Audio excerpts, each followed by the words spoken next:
And so if we've got somebody that's struggling with sleep, one of the first things which we'll do is get them outside, and particularly get them outside soon after waking to really help set that biological clock. It's actually what we do when we're awake that dictates how well we sleep. So what we do when we're awake, that will dictate when we fall asleep, how quickly we fall asleep, whether or not we stay asleep throughout the night, as well as how we'll feel the next morning when we wake up from our sleep.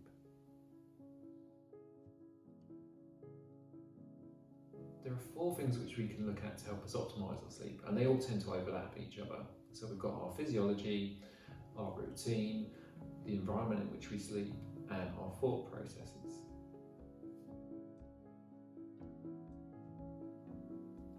There are some things that will positively affect the physiology of our sleep, and then there are some things that will negatively affect the physiology of our sleep. The thing which is really important that will positively affect our sleep physiology is daylight. And it has to be daylight, so inside light is nowhere near as effective as daylight. In particular, it's the morning light that's important.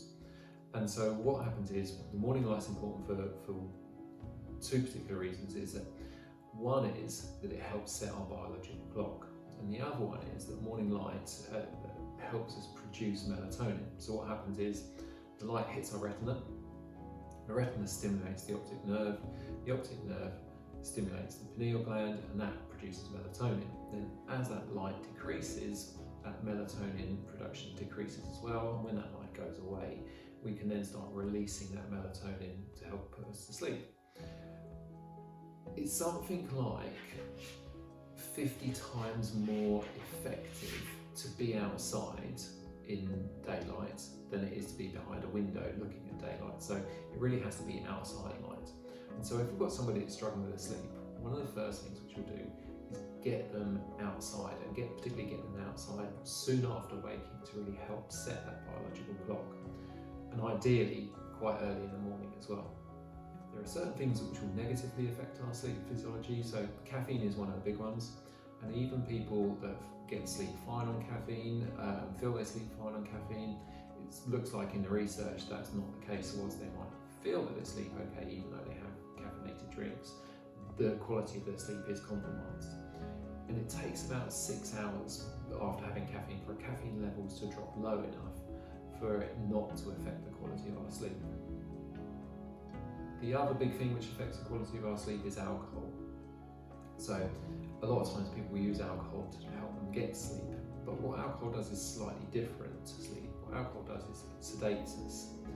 And even small amounts of alcohol, so even one alcoholic drink has been shown to fragment our sleep and lower the quality of our sleep. Good sleepers tend to have good routines, and poor sleepers tend to have erratic or even chaotic routines. Now we can use our physiology, like priming our physiology, to help with our routine. So by getting somebody up at a consistent time and getting them out in the morning light, we're not only improving their physiology, we're starting to set them on the path of a consistent routine. So this is where sometimes these things will start to overlap. The environment in which you sleep in probably has the least amount of impact in people's sleep, but it's still something that's worth considering. And so when we think about the environment, we're thinking about, is the environment suitable for sleeping? So is the bedroom just a bedroom, or is it a bedroom and an office? And if it's both, it might be worth thinking about actually separating the two. And also thinking about things like temperature. Is it too hot? Is it too cold? Light, so we need darkness to sleep, so is there light creeping in from outside light sources that we can make them doing things like heavy set curtains? Is there a hall or a landing light that we need to dim or switch off?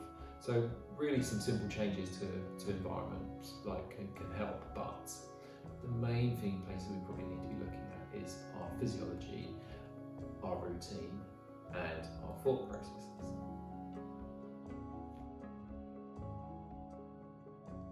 Our thought processes can have a real impact on our sleep, and so we're often called this busy brain. So we're lying there trying to get sleep, and we're thinking about stuff. So we're thinking, oh, what about this? I need to sort this out. What about that? What about that? Rather than trying to shut those thought processes down, a better strategy I find is to move of time. So I'll often bring them forward a bit earlier on in the evening. So I'll typically suggest something like sort of 7 o'clock at night. So what we can do is I actually call it worry time. So we can sit there and we can actually go through and journal our thought processes. And you can even get these things called worry trees, which are really quite useful. And so what a worry tree is, it's a way of addressing a thought process, and it looks at it a couple of different ways. So is this something we need to sort out now? Now, if it's something we need to sort out now, then there's still time to sort it out. But if, say, it's like 10 or 11 o'clock at night and there's something that needs sorting out now, then we're sort of stuck between a rock and a hard place. So we either get up out of bed to sort it out, and if we don't, and it does need sorting out, then we're going to lie there worrying about it. So it helps us address that. Or it might be that the worry tree sort of suggests, well, is this something you can schedule for later? So if that's the case, then we can schedule that for later. And then if we think about that in our sleep, think, oh no, I'm taking care of that. I've sort of booked that in, I'm going to do that later on. So it just lightens the load on us sleeping. So it just reduces the burden, and hopefully that quiets down some of the noise in our heads and makes it easier for us to get to sleep.